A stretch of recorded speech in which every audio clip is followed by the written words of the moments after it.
Une qualification plus qu'historique de l'équipe olympique du Maroc en demi-finale du tournoi olympique de football lors des JO de Paris 2024. Les Marocains nous ont fait une démonstration de but contre les Américains, 4-0 au Parc des Princes. On débriefe tout ça juste après l'intro.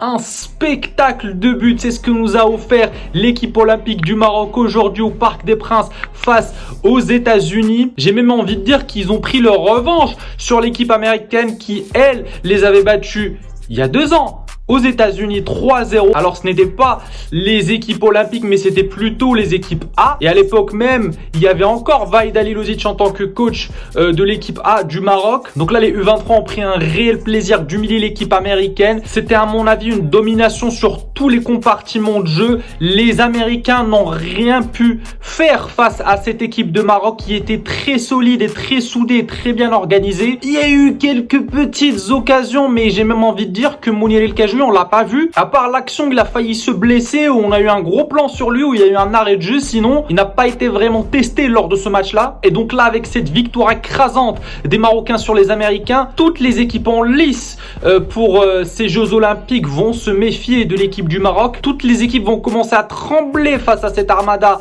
offensive de qualité qu'on dispose. Le trio Rahimi, Abdé, Akromash fait vraiment très mal et ça fonctionne très bien entre eux, puisqu'un des 3 a au moins marqué lors de chaque match. Donc c'est une statistique qui est vraiment importante et qu'il faut prendre vraiment en compte. Et puis en voyant comment ce trio d'attaque marche très bien, alors que ce n'est seulement l'équipe olympique, imaginez-vous si on mélange quelques joueurs offensifs de cette équipe olympique avec l'équipe A, l'avenir promet vraiment d'ici la CAN 2025. Seul petit bémol ou seul petit problème lors de ce match-là, c'est que Bilal El Khannous n'a pas pu vraiment résister et a craqué en prenant un carton jaune, ce qui fait qu'il est maintenant suspendu pour le match de la demi-finale malheureusement. Mais bon, j'ai même envie de dire que c'est mal pour un bien parce qu'il a quand même averti ses coéquipiers à ne pas en prendre, surtout parce qu'il y avait 8 joueurs qui étaient sous menace de suspension pour le prochain match. Donc on en a perdu un seul, donc ce n'est pas trop grave. Malgré le fait que bon, Bilal El Khannous c'est un élément très important au milieu de terrain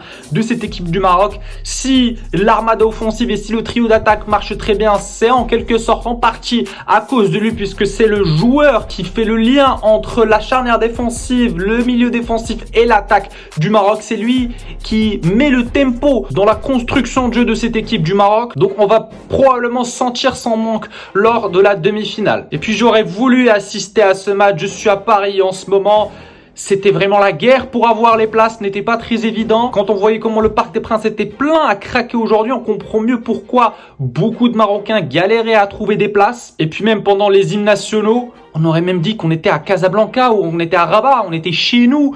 Les Américains étaient vraiment dans un terrain hostile et je pense que c'est à ce moment-là que le temps a été donné et que les Marocains ont pris confiance en eux et se sont dit que là, on va non seulement confronter cette équipe américaine ou ces 11 joueurs américains, mais on a surtout avec nous tout un public qui nous pousse du début jusqu'à la fin du match et c'est ce qui a fait la différence. Et au final, 4-0, Banco, plié, demi-finale. Et puis il faut qu'on parle quand même de ce duo à Akromash Abdé. Ceux qui ont un peu la mémoire courte, c'est 2 purs produits de la Masia du FC Barcelone. Tous les 2 ont pris des chemins différents. Akromash à Villarreal, Abdé à Osasuna puis à Betis Séville. On comprend mieux pourquoi il y a une certaine alchimie entre ce duo-là. Les 2 créateurs offensifs de cette équipe du Maroc. Je pense que leur présence est indispensable maintenant dans cette équipe et ils peuvent même gagner des points auprès du coach Walid Regragui pour les prochaines convocations, puisque moi je pense que clairement ils ont leur place de titulaire dans cette équipe A du Maroc.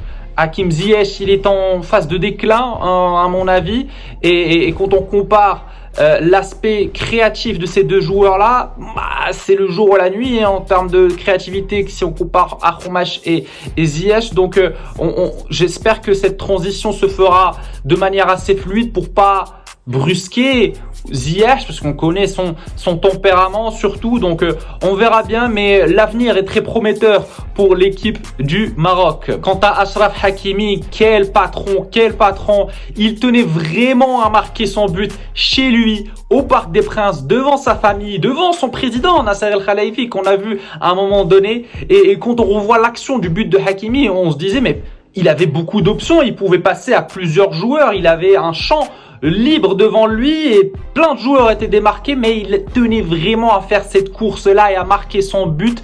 Ça lui tenait vraiment à cœur. On sentait cette motivation pour lui de prouver qu'il est le patron, qu'il a ramené cette équipe olympique au Parc des Princes, chez lui au PSG, et qu'il devait les mener en tant que capitaine à une victoire écrasante. Et puis sans oublier Soufiane Brahimi, 5 buts lors de ce tournoi olympique. Il est toujours le meilleur buteur de ce tournoi. On espère qu'il en reste ainsi et qu'il en marque encore plus pour distancer encore plus ses adversaires ou ses concurrents. Quel tournoi il nous fait, il est exceptionnel. J'ai même envie de dire qu'il est opportuniste. C'est grandiose ce que produit Soufiane Brahimi lors de ces JO. Donc pour résumer ce match, les Américains ont été asphyxiés, n'ont pas eu beaucoup d'espace pour se procurer certaines occasions parce que les Marocains étaient très solides et se regroupaient assez rapidement en phase défensive et jouaient souvent en bloc haut. Et on comprend mieux pourquoi les Américains disent que le foot ou le soccer est un sport de filles ou de femmes, parce qu'en voyant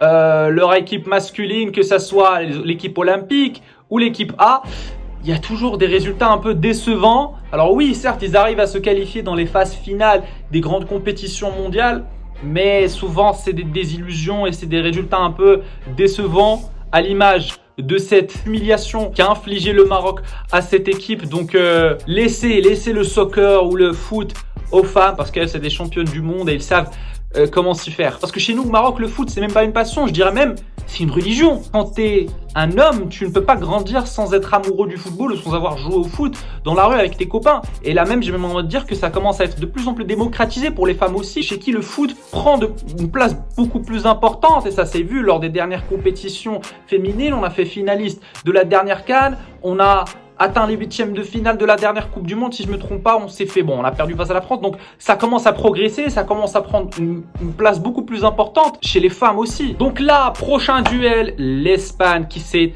défait elle aussi assez facilement du Japon 3-0 en demi-finale. Ils vont jouer au stade Vélodrome. Malheureusement pour moi, je ne peux pas y aller.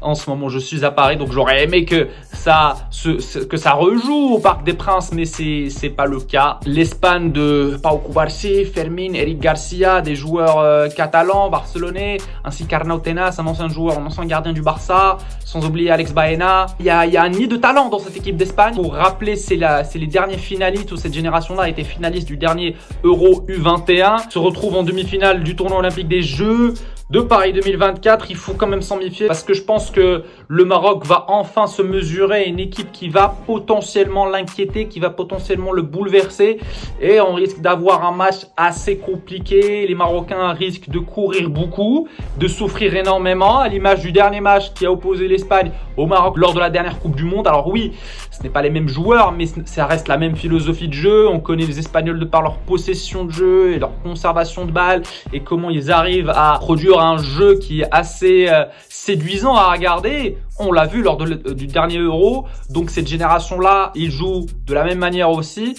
Donc ça risque d'être un duel assez intéressant. On verra comment les Marocains vont gérer tout ça. On verra si on est bon en phase en transition et en contre, parce que pour le moment on n'a pas confronté des équipes contre qui on a fait beaucoup de contre, on a défendu.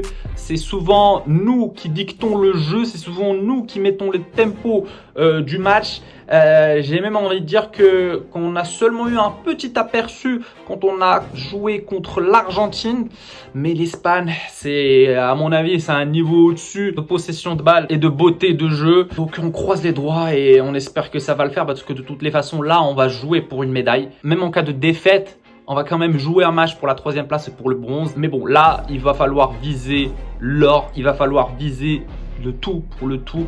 On est en demi-finale et ce n'a pas été un cadeau. On a vraiment travaillé on a gagné des matchs incroyable. On a joué d'une manière assez séduisante. Donc, la dernière fois qu'on a eu ce genre de frisson, ce genre d'exploit là, c'était lors de la dernière Coupe du Monde. Donc j'espère que cette fois-ci, on arrive à passer les demi-finales et qu'on se qualifie en finale. Donc la question que j'ai envie de vous poser les gars est la suivante. La médaille d'or est-elle envisageable maintenant pour le Maroc? Voyez-vous le Maroc gagner cette médaille d'or? Alors il va falloir se défaire de l'Espagne d'abord pour pouvoir rêver, pour pouvoir jouer pour la médaille d'or. Mais là, on se rapproche de plus en plus d'une médaille d'or. Donc vous me dites ce que vous en pensez les gars dans les commentaires comme d'habitude. Du coup c'était tout les gars pour cette vidéo. J'espère qu'elle vous a plu. N'hésitez pas à vous abonner, à activer la cloche pour ne rater aucune de mes vidéos. Vous connaissez la chanson maintenant. N'hésitez pas aussi à liker, commenter, partager avec vos amis. Ça me ferait vraiment plaisir et ça va remonter la vidéo dans le référencement. Et nous les gars, on se retrouvera lors d'une prochaine vidéo. Prenez soin de vous. Ciao ciao et Dima Maghreb.